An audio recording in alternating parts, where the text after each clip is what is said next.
Thanks a lot. Sorry అండి, కొంచెం delay అయిన దీనికి. సినిమా చూసుకుని అన్వైండ్ అవుతున్నాను. అయితే చాలా ఎమోషనల్ టైం నాది యాక్చువల్లీ. ఇది వెన్ ఐ ఫస్ట్ స్టార్టెడ్, ఇప్పుడు ఏదైతే చూస్తున్నారో మీరు, ఫస్ట్ డేనే ఇది ఒక ఫస్ట్ నుంచి మేము తీసి జెనిసస్ దీన్ని పుట్టినప్పటి నుంచి, అదే దీని స్టోరీ కథగా పుట్టినప్పటి నుంచి ఒక పెద్ద రియల్గా తీద్దాము, హాలీవుడ్ స్థాయిలో తీద్దాము, అంత బాగా తీద్దాము, రియల్ లొకేషన్స్లో తీద్దాము, బాంబేని ఎవరు చూపించినట్టు విధంగా చూపిద్దాము అని అని ఆశ. దెన్ స్లోలీ అలానే నాగార్జున గారి దగ్గరికి వెళ్ళాము. అంటే ఇలాంటి స్క్రిప్ట్ ఉంది సార్, నాకు ఇంకా గుర్తుంది సార్, మేము డెఫినెట్గా ఇది ఒక సూపర్ రేంజ్లో ఒక సరికొత్త ఎక్స్పీరియన్స్ తోటి చేస్తామని చెప్పాను యాక్చువల్లీ. ఈ said do it. And every time I feel, ఎప్పుడైనా మేము తప్పుడు అడుగులు వేస్తున్నప్పుడైనా ఆయన ఆయన ఆయన ధైర్యం ఇచ్చి చేయండి అన్నట్టు. ఐ థింక్ ధను అలానే ఈ జర్నీలో డబ్బులు పెరుగుతున్నాయి, మనకి అవుట్ ఆఫ్ రీచ్ బడ్జెట్ ఎక్కువ అవుతుంది ఇట్లా అనుకున్నప్పుడు కూడా, నేను ఎక్కడైనా ఈ కథకి కొంచెం ఏమైనా కాంప్రమైజ్ అవ్వాలనుకున్నప్పుడు మా టీం వాళ్ళు, లేదు ఇది గొప్ప సినిమా గొప్పగా ఇది ఇలానే చేయాలి అని చెప్పిన నా team members, especially Chaitanya Pingali, Suri, Ajay, core people always reassuring that, అంటే ఇది సామాన్యమైన సినిమా కాదు యాక్చువల్లీ. అంటే నేను అన్నమాట ప్రీ రిలీజ్కి సరస్వతీదేవి తలెత్తు చూస్తుంది అనేది, దట్ ఈస్ ద ట్రూత్. ఎందుకంటే నేను చేసిన సినిమాలో I think this is the one of the finest and honest and true film.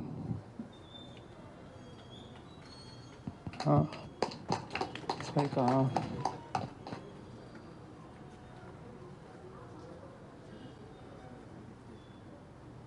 నేను చెప్పాను కూడా, అంటే నేను చెప్పిన ఫస్ట్ షాట్ ధనుష్ ఏదైనా బెస్ట్ షాట్ అన్నాను. అది ఆడిటోరియంలో మీరు చూస్తున్నారు, అది బెస్ట్ షాట్ అని.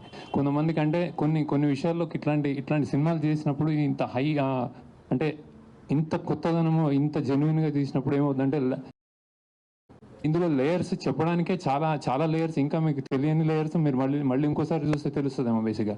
అవి నేను తీయలేను యాక్చువల్లీ సినిమాలో. సో ఇట్స్ లైక్, అంటే సినిమా తగ్గించాలి అన్నది డైరెక్టర్ కానీ టీం కానీ తెలియని విషయం కాదు. కాకపోతే అది ఉండాలి, ఇది చెప్పాలి అని ఒక మనుషుల వీకర్ సెక్షన్స్ నుంచి వచ్చిన వాళ్ళ పాయింట్ కానీ, ఒక అండర్ డాగ్ పాయింట్ కానీ చెప్పాలి అనుకున్నప్పుడు, అది ఆనెస్ట్గా చెప్పడమే మా ధర్మం అనుకుంటాను అనమాట. ఇది ఇప్పటిదాకా మీరు ఇచ్చిన స్థాయి, నాకు ఇప్పుడు వచ్చిన యునానిమస్ రిపోర్ట్ కానీ, అంటే నేను అందరూ ఇచ్చేసారని నేను ప్రెస్లో ఏం చెప్పట్లేదు, కానీ బేసిక్గా నచ్చిన విధానం కానీ నాకు చాలా ప్రౌడ్గా ఉంది. అంటే ఈ స్థాయి మీరు ఇచ్చారనుకుంటున్నాను నేను యాక్చువల్. లేకపోతే దీన్ని ఏదైనా తక్కువైనా కానీ మేము చాలా ప్రాబ్లంలు పడేవాళ్ళం. సో బేసిక్గా బట్ ఇంతగా మీరు ఇస్తే ఈ సినిమాకి స్థాయి అనేది, thank you, I really thank you. And then that I think the film deserves it. ఎన్నెన్నో లేయర్స్ ఉన్నాయి, నేను చూస్తున్నాను రెండు మూడు రోజుల నుంచి.